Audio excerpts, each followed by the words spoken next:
Nasa state of calamity ngayon ang Puerto Galera dahil sa problema sa supply ng tubig.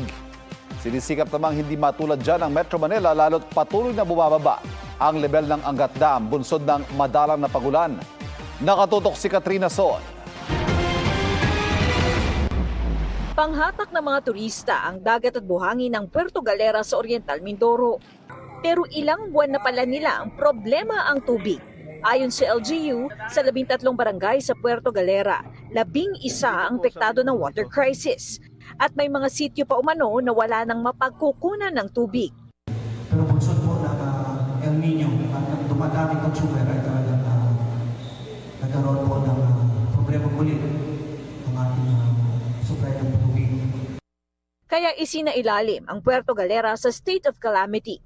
Tiniyak naman ng Municipal Tourism Office na normal pa ang operasyon ng mga hotel, resort, dive shop, restaurant at iba pang negosyo.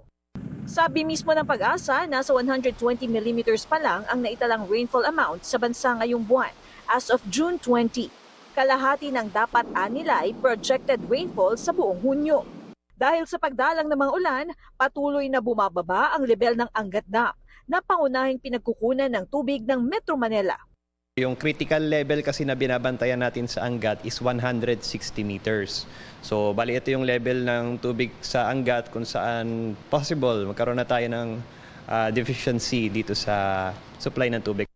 Ang problema ngayon sa Puerto Galera, sinisikap ng National Water Resources Board na huwag maulit sa Metro Manila.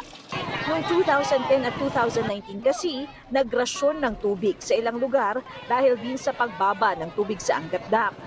Sa ngayon, hindi muna prioridad ang alokasyon sa patubig para sa mga taniman.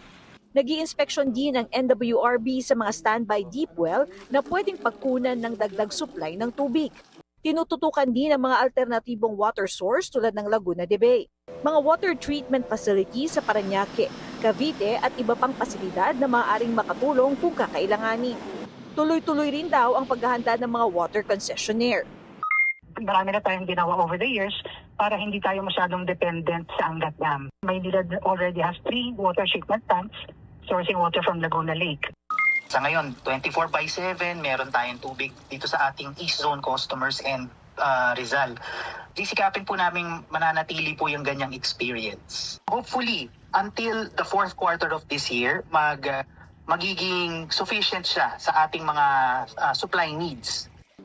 Si House Minority Leader Marcelino Libanan, hinihikayat ang mga LGU na gamitin ang 1 bilyong pisong inilaan ng 2026 General Appropriations Act o National Budget para sa People's Survival Fund.